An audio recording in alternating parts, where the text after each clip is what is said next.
안녕하세요. 돈에 환장한 시어머니 때문에 남편과 헤어진 30대 여성입니다. 제 얼굴에 침 뱉기 같아 어디에도 하지 못한 이야기를 해보려고 왔어요. 남편과 저는 대학 시절 같은 동아리 활동을 하다가 알게 된 사이입니다. 그때만 하더라도 서로 남녀로 본 것은 아니고 그냥 단순히 친구 사이였어요.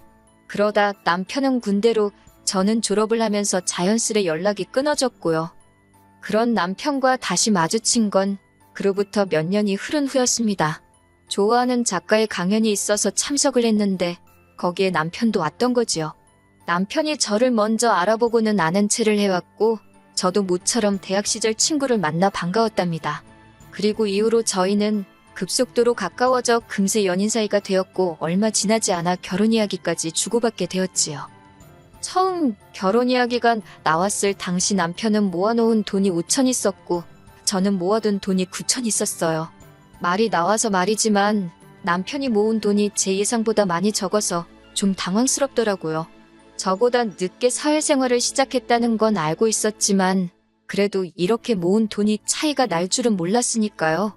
그리고 알게 된 건 남편이 7살 어린 시동생 대학교 학비를 전부 내줬다는 사실이었어요. 저도 동생이 있지만 동생의 학비라던가 그런 걸 제가 내줘야겠다는 생각은 해본 적이 없거든요. 친정 부모님이 그러기를 바라신 적도 없고요. 그래서 남편이 그런 말을 했을 땐 솔직히 꽤나 당황스러웠네요. 남편도 눈치가 보였는지 변명하듯 하는 말이 이제 시동생도 곧 취직을 할 거고 자기도 더는 도와줄 생각이 없답니다. 그러니 저더러 조금만 이해해줄 수 없겠냐 하대요. 답답하긴 했지만 지나간 일 가지고 남편을 탓할 수도 없는 일이고 집집마다 사정이라는 게 있는 법이잖아요. 그래서 조건 하나를 내걸며 알겠다고 했어요. 그건 바로 결혼하게 되면 시동생이든 시댁이든 돈 들어가는 일은 무조건 저랑 상의를 해달라는 거였지요. 이후로 저희는 본격적으로 결혼 준비에 나섰습니다. 남편이 시동생 학비를 부담했다는 걸 알게 된 이후로 따져묻지는 않았지만 시댁의 경제적 사정이 좋지 않은가 보다고 막연히 짐작하고 있었고 그래서 별 기대 같은 건 없었어요. 어차피 저도 친정 부모님의 의사와는 별개로 웬만하면 친정의 손은 벌리고 싶지 않았거든요. 그런데 상견례 자리에서 어머님이 1억을 해주시겠다고 하시대요. 생각지도 못한 큰 숫자에 놀라기도 했고 시댁에서 1억을 해주겠다 하니 친정 부모님도 흔쾌히 당신들도 1억을 해주시겠다 하셨습니다. 큰 숫자가 오고 가서 그런가 상견례 분위기가 제법 좋았지요. 그리고 그날 밤 저는 혼자서 이런저런 계산을 했어요. 양가로부터 도움을 받으면 그게 2억에 남편과 제가 모은 돈이 1억이 넘으니까 대출 조금 받고 하면 서울 중심부는 아니어도 작은 평수여도 어쩌면 우리 이름으로 된 아파트 하나는 살 수 있지 않을까 하는 그런 상상과 함께요. 하지만 그런 행복한 상상은 이튿날 걸려온 어머님의 전화와 함께 깨어지고 말았습니다. 어머님께서 미안하게 되었다면서 당신이 계산을 잘못했다고 1억이 아니라 3천만 원밖에 못 해주신다는 겁니다. 하룻밤 사이에 7천만 원이나 달라질 만큼 무슨 계산을 잘못하신 거냐고 여쭤보고 싶었어요. 그리고 동시에 지난밤 제가 했던 상상이 다 부질없는 이야기란 걸 깨닫고 풀이 죽어버렸지요. 하지만 그런 저를 더 힘 빠지고 실망하게 한 건 이어진 어머님의 말씀이었습니다. 친정 부모님께는 이런저런 이야기하지 말고 그냥 1억을 받아오라고 하셨거든요. 제가 왜요? 하고 질문하니 준다는데 왜 안 받냐고 반문을 하시는데 그냥 황당해서 더는 말도 안 나오더라고요. 어머님은 친정에 이야기하지 말라 하셨지만 저는 원래 친정 부모님한테 뭘 숨기고 그러는 딸이 아니거든요. 그래서 전후사정과 함께 상황을 설명했지요. 그랬더니 친정아버지가 그런 경우가 어딨냐며 저처럼 황당해 하시대요. 친정어머니는 어머니대로 그 집은 아들 장가 보내는데 3천만 원 가지고 뭘 어쩌라는 거냐며 답답해 하셨고요. 3천만 원이 적은 돈은 아니지만 친정 부모님도 나름대로 곱게 키운 딸이 시집 가는 거니 기대치가 있으셨던 거겠지요. 저는 괜히 이 일로 남편한테 불똥이 튈까봐 걱정도 되었고 동시에 실망하신 부모님께 제가 잘못한 것도 아닌데 죄송스러워서 고개를 들 수가 없었네요. 친정아버지가 어쨌든 어쩔 수 없지 않냐며 말씀하신 대로 1억은 해주신다 하시는데 제가 시댁하고 똑같은 액수로 해달라 했습니다. 솔직히 전화 말미에 어머님이 보이신 태도에 마음이 상하기도 했고 그래서 고분고분하게 시키는 대로 1억을 받아서 시집가고 싶지 않았거든요. 그렇게 우여곡절 끝에 부부의 연을 맺었습니다. 그런데 결혼식을 올리고 얼마 지나지 않아 청천벽력 같은 소식이 들려왔어요. 남편이 풀 죽은 목소리로 말하길 다니는 회사가 갑자기 사정이 안 좋아져서 전 직원 월급이 절반으로 삭감되게 되었다는 거예요. 어이가 없어서 그런 회사가 어딨냐고 제가 따졌습니다. 제가 회사에 한번 전화를 해봐야겠다고 하니까 자기 체면이 있지 않냐며 자기를 못 믿냐고 그래요. 그런 건 아니지만 동네 구멍가게도 아니고 갑자기 월급을 반만 준다는 게 말이 되냐고 이직하라고 했습니다. 다른 직장에 가도 그거보단 많이 받을 거라고요. 그런데 남편이 하는 말이 지금 직장도 3년을 못 다녔는데 또 이직한다고 하면 새 회사에서 자기를 좋게 보겠냐입니다. 그러면서 남편이 자기는 지금 다니는 회사도 좋고 사람들도 좋아서 그냥 절반 받고 다니고 싶다나요. 한숨만 나왔지만 저라고 별다른 뾰족한 수가 있던 것도 아니었으니 어쩔 수 없이 알겠다 했어요. 그리고 정말로 그달부터 남편 월급으로 150 들어오대요. 고정지출만 300이 넘는 상황에서 남편 월급이 150, 제 월급이 320이 된 거지요. 그래서 어쩔 수 없이 양가에도 상황을 알렸습니다. 그래야만 했던 게 원래 저희가 결혼하면서 서로 약속했던 것이 한 달에 30만 원이라도 양가에 꼭 용돈을 드리자는 거였어요. 남편이고 저고 이만큼 키워주신 것에 대한 감사의 표현으로요. 그리고 명절이나 생신처럼 챙겨야 하는 날에는 조금 더 넣어서 50 정도씩 드리기로 했었지요. 그런데 당장 남편 월급이 절반으로 뚝 떨어져 버리니 그럴 수가 없겠더라고요. 그래서 양가 부모님께 마음먹은 바와 달리 사정이 이렇게 되었다.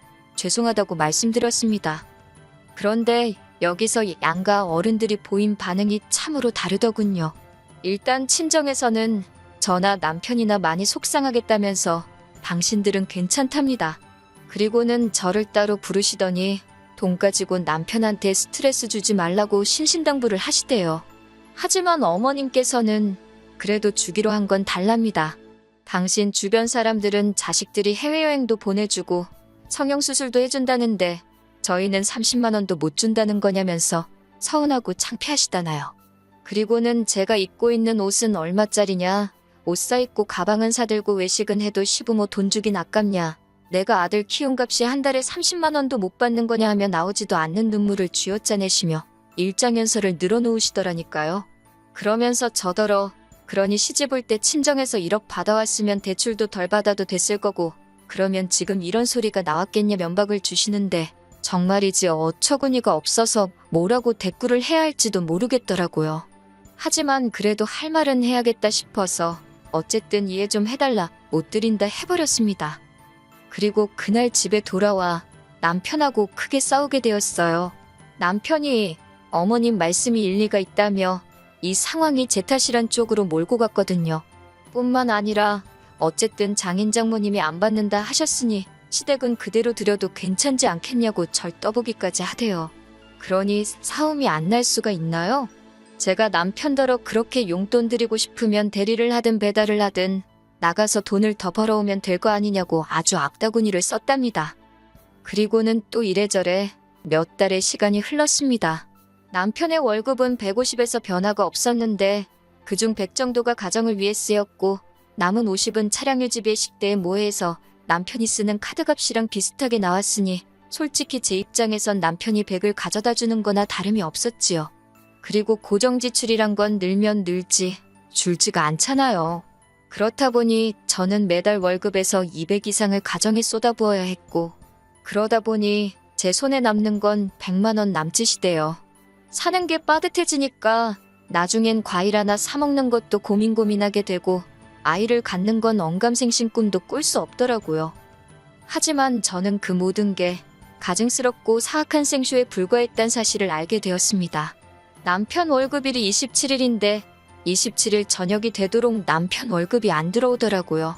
남편은 친구들하고 약속이 있다면 나간 상황이었지만 돈 문제기도 하고 해서 기다리질 못하고 남편한테 전화를 했어요. 남편이 전화를 받더니 무슨 일이냐고 그래요. 그래서 회사에 혹시 무슨 일이라도 있는 건지 왜 월급이 늦는지 모르겠다 했지요. 그랬더니 순간이었지만 전화기 너머로 남편의 당황한 기색이 느껴졌달까요? 그리고는 곧이어 남편이 자기가 확인해보겠다며 허둥지둥 전화를 끊더라고요. 그리고 신기하게도 정말 남편과 전화를 끊고 30분도 되지 않아서 150만 원이 들어왔습니다. 그런데 액수는 평소와 같은데 입금자명이 남편 회사가 아니라 남편 이름으로 되어 있는 게 아니겠어요? 뭔가 수상하단 직감이 들대요. 그래서 혹시나 하는 마음에 남편과 같이 일하는 직원의 와이프한테 전화를 했어요. 일전에 부부 동반으로 2번 정도 어울린 적이 있었거든요. 신호가 몇 번 가더니 직원 와이프가 전화를 받더라고요. 저는 어떻게 물어볼까 하다가 단도직입적으로 그쪽 남편도 월급이 반으로 삭감된 게 맞냐고 물었습니다. 그랬더니 그 와이프가 무슨 자다가 봉창 두들기냐는 식으로 무슨 소리를 하는 거냐고 그래요. 그러면서 얼마 전에 대대적으로 연봉 인상도 있었는데 몰랐냐입니다. 그 말을 듣는데 남편한테 배신감이 들면서 온몸이 부들부들 떨리더라니까요. 시간이 늦었으니 은행을 찾아가 볼 수가 있나? 그렇다고 남편 회사에 확인 전화를 해볼 수가 있나? 정말이지 갑갑해서 죽겠더라고요. 그러다가 남편 노트북을 떠올렸어요. 웬만한 금융거래는 남편이 다 자기 노트북으로 하는 건 알고 있었거든요. 평소엔 그 노트북을 회사에 가져가는데 그날은 어쩐 일로 노트북도 두고 갔길래 이건 신이 주신 기회라는 생각이 들었지요. 제발 빌면서 노트북을 여니 이게 웬걸 비밀번호도 풀려있는 게 아니겠어요. 남편이 언제 올지 모르는 상황이었기에 속도를 내서 미친 듯이 뒤지기 시작했습니다. 그리고는 결국 남편이 그동안 다른 주머니를 차고 있었다는 사실을 알게 되었지요. 월급이 삭감이 되긴커녕 그 와이프 말대로 올랐더군요. 더 화가 났던 건 350 중 200 가까운 돈이 어머님한테 흘러가고 있었다는 거예요. 그리고는 남은 150만 원만 입금자명을 바꿔서 자기가 회사처럼 저한테 입금을 해줬던 거고요. 실망이 이만저만이 아니었습니다. 그때 느낀 그 배신감을 비롯한 복잡한 심정은 어떤 한마디로 정의할 수가 없어요. 이러지도 저러지도 못한 채 남편이 오기만을 기다릴 뿐이었지요.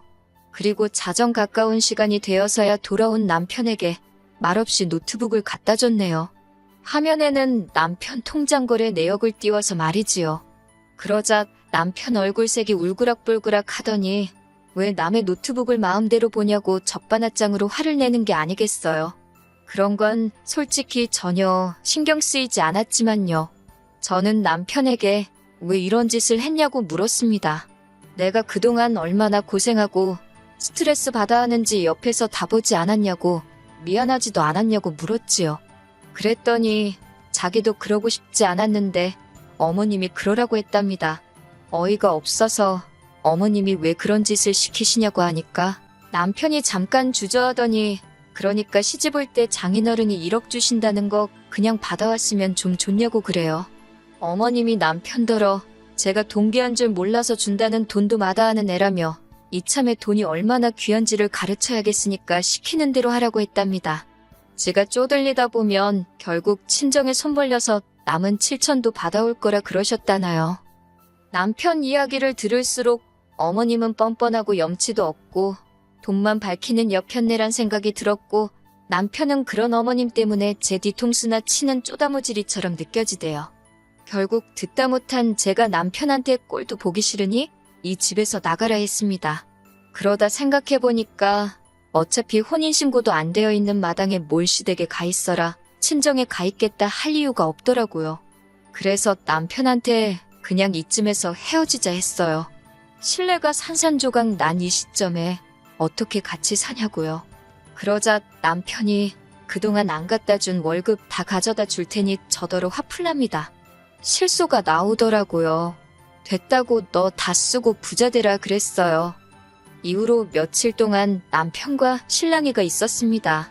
남편은 자기가 생각이 짧았다며 앞으론 절대 그럴 일 없을 거라고 이렇게는 못 헤어진다고 저를 잡고 매달리대요. 하지만 남편의 그런 모습을 볼수록 제 마음은 차갑게 식어만 갔습니다. 어머님이 보이신 반응은 더 가관이었어요. 시부모가 돼서 며느리도 자식이니 좀 가르쳐보려고 그런 거랍니다. 그러면서 당신의 깊은 속뜻을 제가 왜 이해를 못하는지 답답하다나요. 그리고는 하시는 말씀이 진짜 헤어질 거면 당신이 해준 3천만 원은 돌려달랍니다. 제가 생각해보고 말 것도 없이 싫다고 못 준다고 했어요. 저저우라고 주신 돈도 아닌데 왜 저한테 그러시냐고 어머님 아들한테 받으시라 그랬지요. 그러자 어머님이 저더러 사기꾼이네 꽃뱀이네 하시길래 저도 어머님더러 어머님은 빈대고 남편은 방울뱀이냐고 받아쳐버렸네요. 그리고 이후로 벌써 2달 가까운 시간이 흘렀습니다. 남편은 와이프나 속이고 돈이나 빼돌리는 찌질이로 회사에 소문이 나서 얼굴도 못 들고 다닌다고 그 직원 와이프가 소식을 전해주더군요. 제가 웃으면서 그 소문은 도대체 어쩌다 난 거냐고 물으니 그 직원 와이프가 대답은 안 하고 실실거리대요. 맞아요. 사실 소문이 났으면 좋겠다 싶어서 일부러 슬쩍 제가 그 여자한테만 이야기를 흘렸거든요. 한편 남편과 헤어진 이후로 저는 그 어느 때보다 잘 지내고 있습니다. 돈 계산하면서 궁상 안 떨어도 되니까 살만 나네요.